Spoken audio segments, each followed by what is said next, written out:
Greetings, Omochukwu. Another update from the eastern Nigeria this Tuesday. Nigerians react as US imposes visa restrictions on Nigeria's 2023 election riggers. Now, the United States of America has imposed visa restrictions on specific individuals. They've said undermined the democratic process during the last charade they conducted. Now, in a short tweet on Monday, the U.S. Secretary of State Antony J. Blinken, who made the announcement, said that the United States of America had imposed visa restrictions on the specific individuals, though they failed to disclose their names. You will recall that prior to the February 25th presidential and National Assembly elections and March 18 gubernatorial and state assembly elections, the U.S. government had warned that it would impose visa restrictions or sanctions on people who tried to undermine Nigeria's democratic process. In November 2022, the political counselor at the U.S. Embassy in Nigeria, Ralph Olson, had stated while speaking at the Hubert Humphrey Fellowship's Alumni Association seminar that sanctions had been placed on persons who undermined Nigeria's election before and would be repeated in the 2023 elections. I quote him now: "When we say all Nigerians, we mean all. Politicians, candidates, students, leaders of religious, traditional, community, youth and business organizations and entities. Everyone has a role to play in this effort. Even a small number of troublemakers can cause substantial havoc to an election.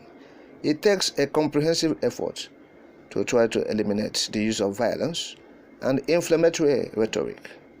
Individuals seeking to undermine the democratic process, including through violence, may be found ineligible for visas to the United States.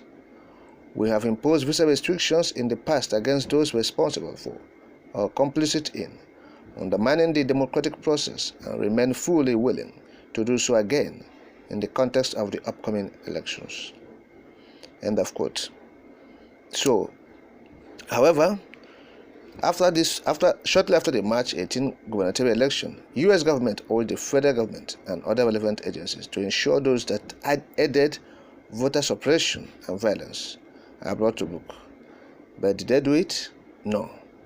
Up until this moment, nobody has been arrested, detained for the voter suppression, intimidation, harassment, assault, destruction of lives and properties of persons who voted against some politicians. Okay? In a statement the United States missions in Nigeria issued then, it has said it was deeply disturbed by cases of voter intimidation and the use of ethnically charged rhetoric during the gubernatorial and House of Assembly elections. But as we have said, the U.S. Secretary of State Blinken said on Monday what he wrote on his Twitter handle. I quote, "We have imposed visa restrictions on specific individuals who undermined the democratic process during the Nigeria's 2023 elections. We remain committed to supporting Nigeria's aspiration to strengthen democracy and rule of law." End of quote. Meanwhile, Nigerians have been reacting to it. Many have been commending the government of the United States.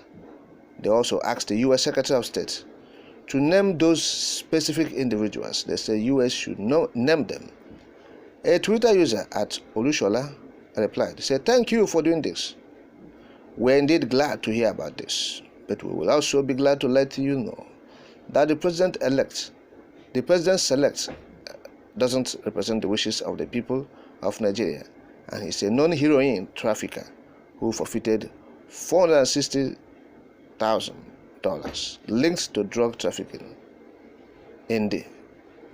That's his statement. A Nigerian at Olushola was replying to the United States for what they have done. Now, another user at Abe Kowo also wrote,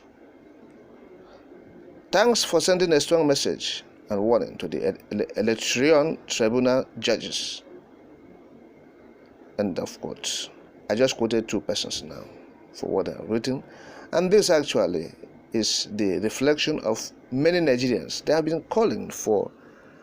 been commending the United States for what they have done by imposing these restrictions or sanctions to these politicians and troublemakers.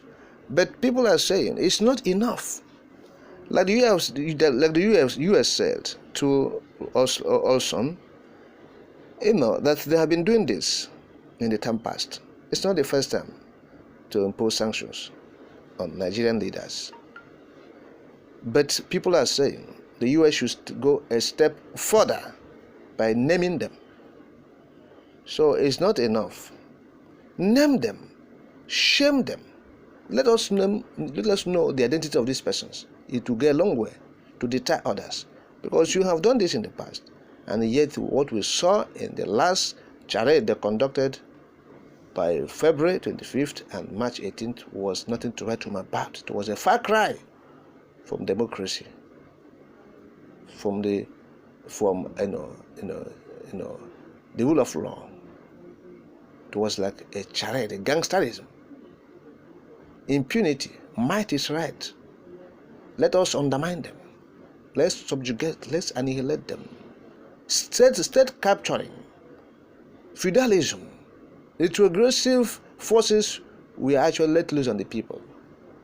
And they did all manner of intimidation and abracadabra, harassing people, treating them like slaves because they felt that they have the power, they have the police, they have the army, they have the kotima, they have the everything, the money, the resources of the people they have looted for over the years.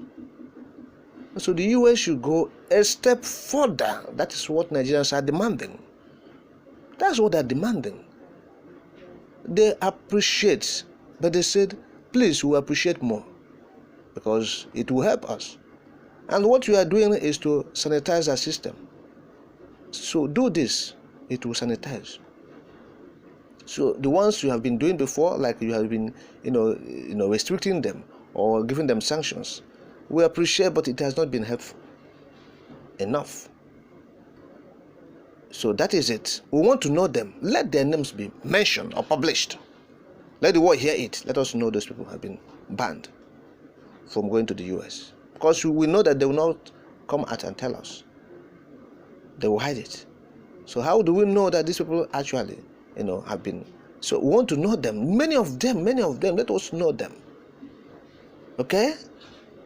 Build up to that election, a lot of things happened. Igbos were being, they are being harassed, intimidated. Their businesses were burnt, destroyed. They felt so embarrassed. In their own country, they said it is one Nigeria. Some section were humiliated because they want to vote a candidate of their choice. Right? So let us know these people. Let us know their names. US, please.